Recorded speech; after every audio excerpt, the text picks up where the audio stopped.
Hey everyone, this is Corey with Stafford's EDC, and today we're taking a look at the Ketuo knives Griffin. Now you probably can't see it right there, but it does say Griffin on the blade, and you can see the Ketuo logo right there.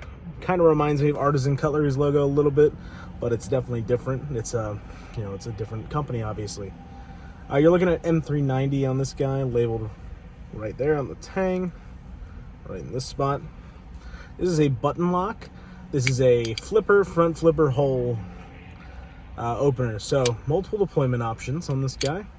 You do have some proprietary hardware on here. You have this flathead bit and then this like Triforce looking thing that I'm not sure what you'd call that, but it's a tri-pronged bit there. So not the best thing ever to see. It is what it is. Some companies do that. Microtech is notorious for having shitty proprietary hardware. This is no exception, except for your pocket clip screws, which are, by the looks of it, T6 screws. So you do have some Torx construction on here, but you otherwise have some proprietary stuff. And I don't remember this coming with a tool for this, but I'll have to check in the pouch to guarantee that. And I'll make note if it does down below in the description. This knife has pretty weak spring. I don't know the price of this. I didn't pre-check anything. You guys know I usually don't.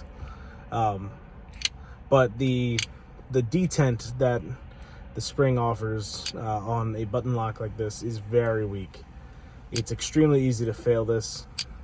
If you just pull on it a little bit, you really have to kind of rocket this down to get it to deploy.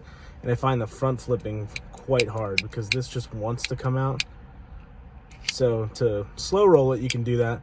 And the front flip, you really have to kind of catch the edge and really flick over, or use a lot of wrist to get some momentum behind that, just like a quick flick. Not my favorite, for sure. It is very easy to roll out with your thumb and to thumb flick, and you can middle finger flick it with no problem. I did have some issues when you get a really good hard front flip. This might not lock up all the time. See if I can get it to happen. Probably not, because it's hard to do the front flip on this guy. At least I struggle with it personally. Yeah, I'm not gonna be able to do this. I can just tell I'm not gonna be able to do it.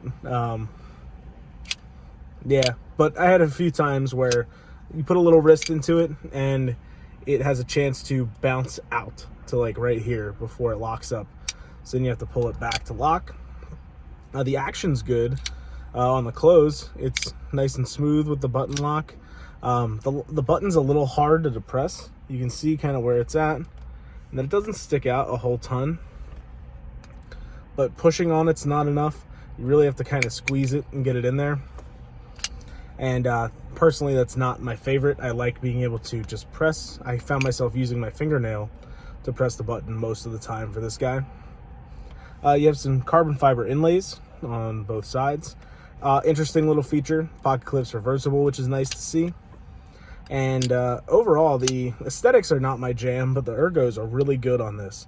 There's just enough room on here to get all my fingers in, and then you can choke up here and use that harpoon area on the blade to really get a nice choked up 4-finger grip, and a 4-finger grip down here as well. And this fits the hand very much like a gun stock pattern would for a traditional knife, and it's quite comfortable. The jimping's nice. It's done well in this terms of this execution. Largely my big problems come with the button access and the detent strength of this. Otherwise, cutting performance is pretty good. It's not like an incredibly thin blade or anything like that, but it's got a nice flat grind that gets to a pretty thin edge, and this sliced with no problems at all. So besides that issue right there, I can live with the button being a little bit difficult to depress, just about getting it at the right angle, using the right part of your thumb. And yeah, I would just like some more tension on that spring, so it's a little bit harder to deploy, just to, give it more of a detent, so to speak, even though it's not a detent in the case of a button lock, but you know what I mean. Overall though, it performs well. It feels nice in the hand. Aesthetically, it's not my jam, but it certainly will appeal to a lot of people, and this is a cool one. It's design-wise, it's unique, which is something that is tough to say about a lot of knives that come out nowadays. So It's really nice to be able to see some innovative designs like this with some funky lines that still feel really good in hand, opportunities to choke up, things that we all like about many knives. So really nice to see this from Ketuo. I think I'm saying that right. It's Ketuo, I believe is the proper name, and I will correct it if I'm wrong. Oh yeah, here it is, Ketuo. It's on the pocket clip. So I guess it's Ketuo, and they're doing a good job with these little things, but things you can live with for sure. Hopefully that hardware has a tool in the pouch. I will check that. But otherwise, you're looking at a pretty solid button lock here. Like I said, I don't know the price, but I will put that into the description as well. And if I can link it, I will.